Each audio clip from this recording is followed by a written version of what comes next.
Hi friends. మా దేవత లాంటి తల్లుళ్ళారా, దేవత లాంటి మనుషులకి, దేవుళ్ళు లాంటి మనుషులకి హృదయపూర్వక నమస్కారాలు. ఒక్క పట్టాన ఈ ప్రేమలేంటో, ఈ రూళ్ళేంటో, ఈ రంగురంగుల ఇంద్రధనుసు లాంటి మైండ్ సెట్లు ఏంటో అర్థం చేసుకోలేక అర్థమైపోతున్నాం. ఒక సంగతి తెలుసా ఫ్రెండ్స్ మీకు?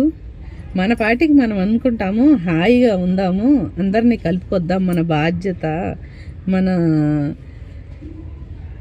చుట్టాలు కదా, మన కుటుంబ సభ్యులు కదా అని ఈడ కొంతమంది కదులుతూ ఉంటుంది.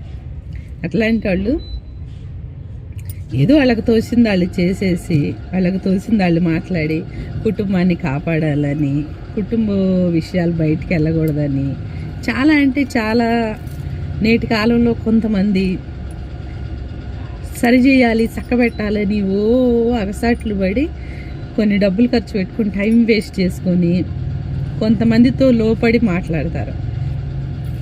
అదే సనువుగా తీసుకొని కొంతమంది వీళ్ళదేం లోపముందో వీళ్ళదేముందో చూద్దామని ఒకటికి 4 సార్లు చుట్టుపక్కల మనుషుల్ని పెట్టి ఎంక్వైరీలు చేసుకుంటుంటే అసలు ఏమొచ్చింది? ఏమీ రాదు కదా. చాలా చిల్లర వీళ్ళు, చిల్లర మంద, వీళ్ళతో ఎందుకు పెట్టుకున్నామని ఎప్పుడో ఒకరోజు ఆ శాగాలు చేసే వాళ్ళకి జ్ఞానోదయం అయింది. అప్పుడు మనకి భూప్రపంచంలో పలకరిచ్చే దిక్కుండరు, అడిగే దిక్కుంటారు. ఎందుకంటున్నానో తెలుసా నేను ఈ మాటలు? అసలు ఈ నేటి కాలంలో చాలా అంటే చాలా విచిత్రంగా ప్రవర్తిస్తున్నారు తెలుసా. మన ముందు మన మాట మాట్లాడతారు, తర్వాత ఇంకో మాట మాట్లాడతారు. అసలు ఏమనిపిస్తుంది? ఈ మనిషి మనకు మర్యాద ఎందుకు ఇస్తుంది? ఈ మనిషి మన ఎమ్మట ఎందుకు వస్తుంది? మన మాటలకి ఎందుకు తందానంటుంది? ఇది తెలియదా? అర్థం చేసుకోరా? ఇంకెప్పుడు అర్థమైద్ది? అసలు ఇంకెప్పుడు అర్థమైద్ది? ఎప్పుడు అర్థం చేసుకుంటారు? ఎందుకు చెబుతున్నానో తెలుసా ఈ మాటలు?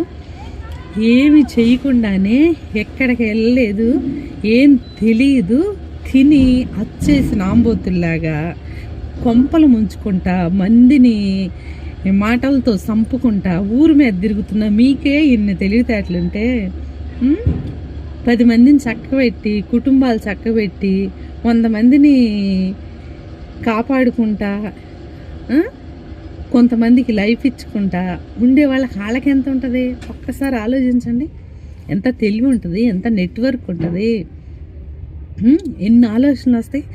ఆఫ్టర్ ఆల్ మీరే ఊర కుక్కల్లాగా, ఊర పందుల్లాగా ఊరి మీద తిరుగుతా చెత్త మొండలతో, చెత్త మొండా కొడుకులతో మీటింగులు పెట్టుకొని టైం వేస్ట్ చేసుకుంటా, ఏం చేయకుండా, కనీసం మీరు తినే తిండి కూడా, అది కూడా ఎవరో వేసే భిక్షే, అది కూడా ఎవరో వేసేది.